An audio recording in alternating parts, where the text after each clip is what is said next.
Eta, bueno, lehen da bizi, eskerrik asko etortzatik denoi, eta bereziki ametsi etortzagatik.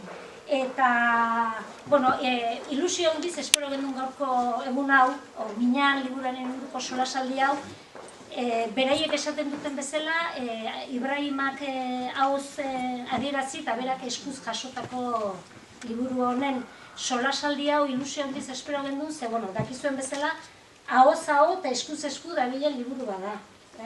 Bai gure artean, oain entzungo zenuten egun hauetan gainera, itzulpenak ere ezagutzera eman dira, bai gazteleraz, katalaneraz eta beste hainbat hizkuntzatan, ez? Bide batez, nik aste honetan jakin dut, Ametsek audioliburu bat ere egin du, nik aste honetan ezagutu dut, Susa argitaletxearen web horrian entzungai dago, eta Ametsek berak irakurtzen du, edo bai, irakurtzen du liburua, eta bere patxada horrekin, eta benetan oso atsegina da, atsegina edo bai, oso gustora entzuten da. Orduan hori dena, liburuak daukan arrakastaren seinale da. Guk esate dugu zenbat jendek urtetan liburu bat esku artean eduki ez dunak, eta are gutxago euskeraz igual, Miñan irakurri du goiti bera, eta gustora irakurri du edo disfrutatu du, o interes handiz irakurri du bintzat. Niretzako, nire iritzia da, meritua ez da hori bakarrik, baizik eta, gero bakizue guk liburu zainok, liburuak dena klasifikatu inbertzaten jau. Oain da, hau da novela, hau da ensaioa, hau da kronika, ala jarri behar dugu. Eta, guk hau sailkatuko genuke, kronika bat baliz bezala, kontatzen dulako Ibrahimaren bidea, Europarantz egin zuen bidea, eta are gehiago nik kronika sozial bat ere esango nuke dela. Baina horretaz haratago niretzako literatura da liburu hau. Ze, batetik Ametsek jakindulako euskarara oso ondo ekartzen ahozko hizkuntza hori Ibrahimarena. Pentsatzen, ni frantsesez ez dakit, baina nik horra ahozkotasuna ikusten nun. Gero oso liburu ederra dalako, eta poesia asko daukalako, poesia dario liburu horri. Gero pentsatzet hortikan zerbait aterako dela horren inguruan. Orduan, kronika soziala eta literatura da liburu hau. Literatura letra larriz esango nukenik. Eta da, sufrimentua eta gozamena eragiten duen liburua da. Eta, guretzako hori, liburua eta irakurlearen artean bitartekari lanetan aitzerean antzako da zoragarria. Badakizu liburu hori gomendatzen duzunean, gustora eta interesez irakur dezaken liburua dela, eta bueltan jasotzen duguna izugarria da. Jasotzen dugun esker ona, jende asko oso mukituta irakurri dula adierazten digu, eta hoxe guretzako ere da liburu bat oso poz handiak eman dizkiguna eta ematen dizkigun liburu bada. Errik asko nik ere lehenengo bai zue eta zue danai hurbildu izanagatik, egi esan tokatzen ari zait herri batzutan, eskola batzutan, eta ari hontatik hitzeitea bai liburuai buruz, bai egoerari buruz, bai errealidade jakin bati buruz, migrazioaren errealidadeari buruz, eta errealidade politiko-sozial bat izateaz aparte niretzako harreman bati buruz. Azkenen niretzat liburuaren idazketa prozesua baita ere persona batekin, oso abia puntu desberdina duen persona batekin, harreman zen ikasteko modu bat izan da, eta harreman hori alik eta errexea da esaten ez modu parekide baten berdinetik berdina eta begiradan altura berdina mantenduz eraikitzen alegintzeko modu bat. Gero idazketa prozesuan eta elkarrizketa prozesuan, edo idazketa eta elkarrizketatik kanpo eguneroko bizitzan bideskan edo zein harritan egiten duzu igual traba edo nahi gabeko hitz bat sartu, eta orduan harreman berdinetik berdine eraikitzeko harreman baten aleginean izugarri erakutsi dit. Irungo Harrera Sarea 2018an antolatu zen, oso modu improvisatuan, voluntarioz osatutako talde bat egituraik eta gabia, hasieran, eta antolakuntza modu improvisatuan zeramana, egunero gure herrira iristen zen jende hori, eta egunero gure herritik abiatzen zen, edo abiatu nahi eta leku batea iritsi nahi eta ezinean gelditzen zen jende horri, nola baiteko orientazioa, informazioa, laguntza edo babes eta empati pixkat eskaintzeko.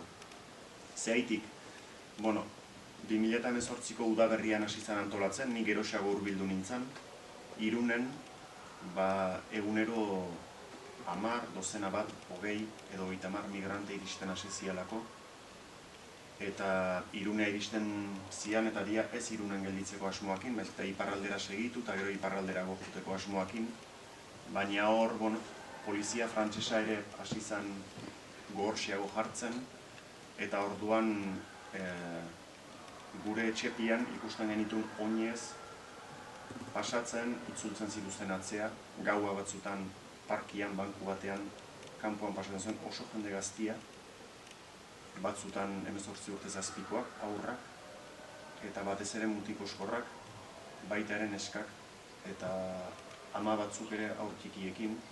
Ordu naizta gehiengoa mutilak izan egizan denetik ikusten da, eta jende horrek segitzen du gaur egun modu ikusgarriagoan, baina bestela instituzioentzat aize ikustezin bat izango balitz bezala gure herria zeharkatzen egoera nahiko gogorretan. Gisa hortan hasi zen Irungo Harrera Sarea antolatzen, hasiera batean batez ere iristen dalako jende hori eta batzuk informazio pixkat izaten dute, baina beste batzuk oso desorientatuta iristen dira. Egoera fisiko eta psikologikoki esan beharrik ez dago muturrekoetan eta laguntza beharra handian. Eta orduan, hasierako laguntza zer izan zen eta ze izaten da, gaur egunero Irungo Harrera Sarea, egunero Irungo plazan udaletxe aurrean montatzen eta desmontatzen den mahai baten inguruan biltzen da, gauero eta goizero jendea azaltzen dalako iritsi berria, eta iparralderuntz segitu nahi duna. Ezakiten nondik, ezakiten nola, eta beren ez jakintasun hortatik jendea ere aprobetxatzen da, eta orduan muga paso hori oso garesti saltzen zaie.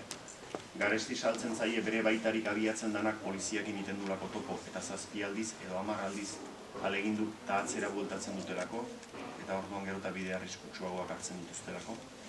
Edo garesti saltzen zaie, trafikanteak dabiltzalako baita ere, eta Irundik Hendaiara eramatean truke, edo Hendaiatik edo Irundik Baionara eramatean truke, dirutza handiak kobratzen zaizkielako.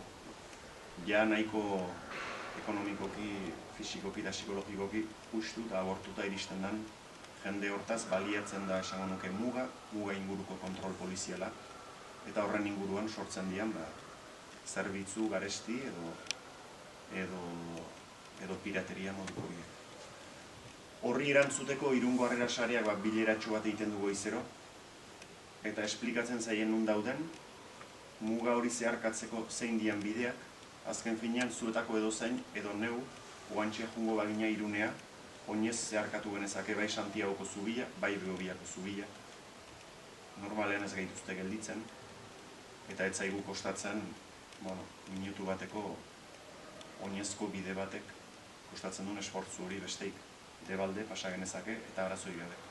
Orduan noski guk pasaba genezake konsideratzen dut zeatik ez beste edozeinek, are gehiago haien herrialdeta jun bagintezke zeatik, haien herrialdetatik gure gana ezin bitezke etorri eta zirkulazio libre hori oinarrizko eskubide bat iruditzen zaiz bada ere, han zailagoa eta luzeagoa, hala ere bide hortan segitzen dute, paperik gabe, baina behintzat hizkuntzakin bizitza proiektu bat abiatzeko, eta nunbait lan egitea lanposturen lortzeko eta gehienak beren familiei laguntzeko.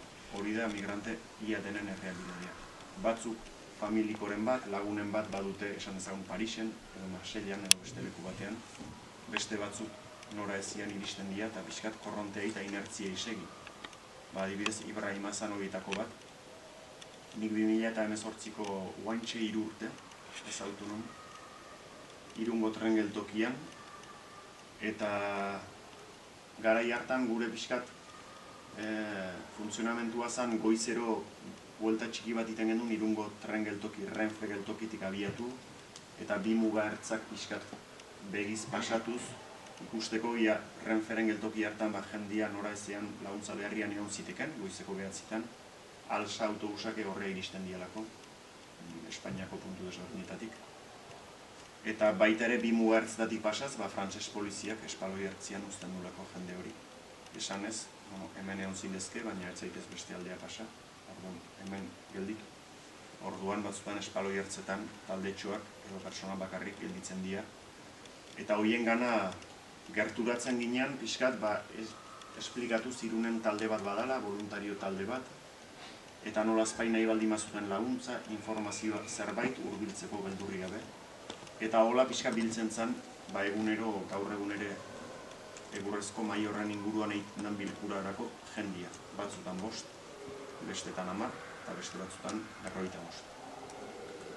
Batzutan jende asko. Eta nolazpait, jendearen parte hartzeakin kudeatzen saiatzen gara eta antolaketatxo bat badago. Ibrahima hola ezautu nun, nik goizeko 9:00 Irungo Renfe geltokian, banku batean eseritazion. Etzan bakarra, beste 10 bat bazeuden, gehiena gaztiak eta batzuk aurrak ere bai.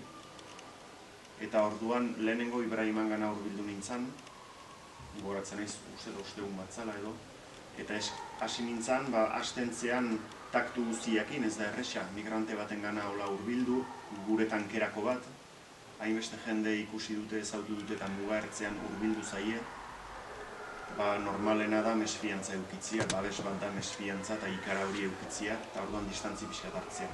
Orduan hurbiltzen zea, poliki eta nolazpait hizketan saiatuz eta entzunez.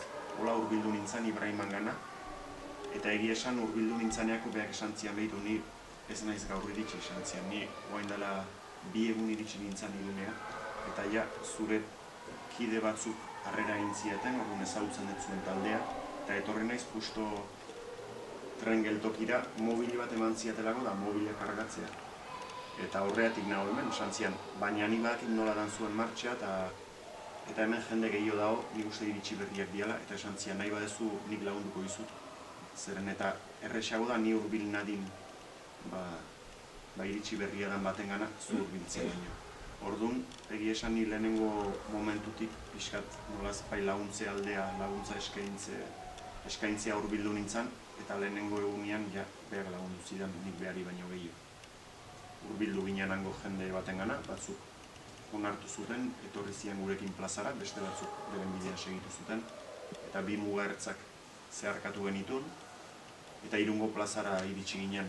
2 muga ertzetan ibili bitartian, azkenean hizketa izpide bat sortzen da, eta orduan nungoa zea,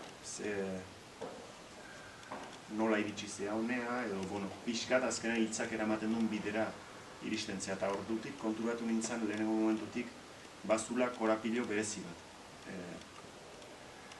Denek dute korapilo bat, denak etortzen dira eztarria ondo korapilatuta, bakoitza bere historiakin, eta bakoitza bere kontakizunakin eta kontatu ezinekin baita ere. Eta, Ibrahimari hasieratik nabaritu nion, bazularek ere bere zaubila, bere korapilua, baina, ez genuen gehiegi sakondu baizik, eta nolazpait goizua pasa eta Irungo plazara iritsi.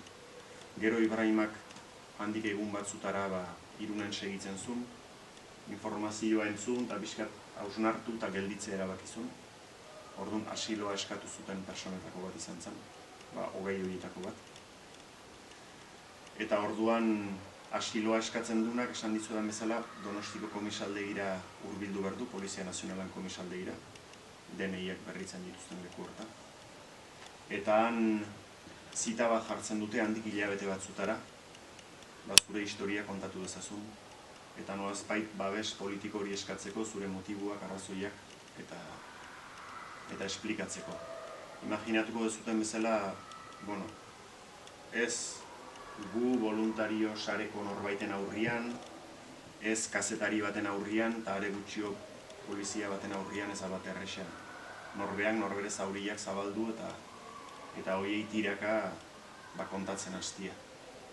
Eta orduan ariketa hortan pixkat laguntze aldea, hasi ginean Irungo harrera saretik baita ere eskaintzen nahizunari asiloa eskatzea zijoazen hoiei, elkarrizketa txiki batin eta beren historia dosier batean jaso, dokumentu labur batian, eta horrekin juntzitezen komisaldegira. Ahoz kontatzen zutenean euskarri idatzi bat eukiz izaten, eta azken batian poliziari nahi bazuten entregatu ziezaioten baita ere, nik ezakitan poliziak zenbateaino grabatzen, konsideratzen, jasotzen duen, kontatzen dieten historia hortatik. Orduan behintzat, entregatu zezaten beren historia modu idatzi batian.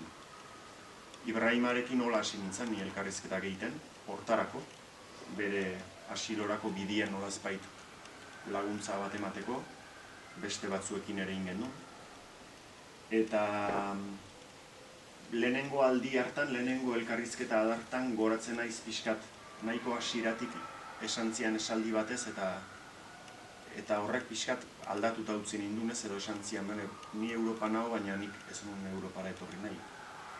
Eta, nik nire migrantei behiratzeko logika pixkat horrek hausita utzizun eta beste histori batzuk, beste korapilo batzuk ere bazeudela erakutsi zian eta pixka zaku berdinean, arrazoi berdintsuen barruan imaginatzen duen jende horren baitan diversitate eta aniztasun handia daula eta oso historia diferenteak eta bakoitza motibo diferente batek ekarri dezakela ona eta ibili arazi dezakela bidean. Noski gehienak Europara abiatuak diela, baina ez denak eta bakoitzak bere zauria eta korapiloa dakar. Konturatu nintzen baita ere Ibrahimak hitz egiteko modu bat nahiko berezia zula, frantsesez egiten diogu elkarri. Guan ja denbora pixka pasada eta euskaraz bai pixkat. Baina, 20 bat hitz edo, eta gero pularrez igual beste 10, eta gero ja alabearrez, frantsesez egiten diogu elkarri, eta gure bere frantses modu hortan eta nerian konturatu nintzen bazula hitz egiteko modu nahiko berezia. Hain segur eta beste batzuen nabaritzen zaie, Afrikarrek ere frantsesez beren eran hitz egiten dute, herrialde bakoitzak bere modu bereziak ditu, kaleko hizkuntza gauzak esateko, eta ahozkotasun baten pisua ere bai, pentsatzen beti. Eta orduan nabaritzen zitzaion oso lexiko prekario eta murritz batekin gauzak esateko oso modu berezi bat. Eta orduan horrek egia esan inpaktua eraintzian. Eta historiak harrapatzen nindun modu berean, bere historia hori kontatzeko eta askatzeko moduak ere, ni nire ahozkotasunan mundutik irisita eta nire berso mundutik eta txikitatik etxean hori jasota, ikusi nion iturri berezia zekala. Eta egia esan gogorra da esatia, baina gogorra eta mingarria zanera berean, bazun parte bat ederra bere gauzak kontatzeko modu horrek. Orduan pixkat, ni ere galduta gelditu nintzen, zeren eta azkenean hunkituta eta zaurituta uzten zaitu histori batek, eta histori zaurgarri hori entzuten dezun bitartian olako bestelako hunkidura bat sentitziak kasik, deseroso uzten zaitu baita ere. Baina hori dana bizi izan nun. Eta, bere historia eta korapilo askatzen juntzan bitartian, baita ere azkenean gure arteko aria josten juntzan eta harreman bat sortzen, eta batzukin feeling gehiago ikitzen duzu eta beste batzukin gutxio, eta orduan Ibrahimakin harreman nahiko hurbila eta sakona egiten joko nintzen, eta orduan horrek azkenean harremanak sentimentu bat esortzen du, eta sentimentu hori batez ere motor bat edo energia bat da persona bati laguntzen saiatzeko. Orduan dosierrak bat baino gehiago ingenitun, eta seguru asko dosier horien denen atzian bazeoken liburu bat edo zeinek entzutia merezizun histori bat pixkat begirada zabaltzeko. Baina Ibrahimaren kasuan argi ikusi nun igual merezizula areago juten saiatziak. Harremanagatik, bere kontatzeko modu berezi horregatik, literatura isurtzen zulako, eta baita ere beharra handi bategatik. Intuitu nulako beste batzuen kasua ezagututa, zoritxarrez Ibrahiman historia, bere arrazoi, bere pairamen eta bere ibilbide guztiakin ere hemen babes politikoa jasotzeko aukera oso txikia zekan historia bat zela.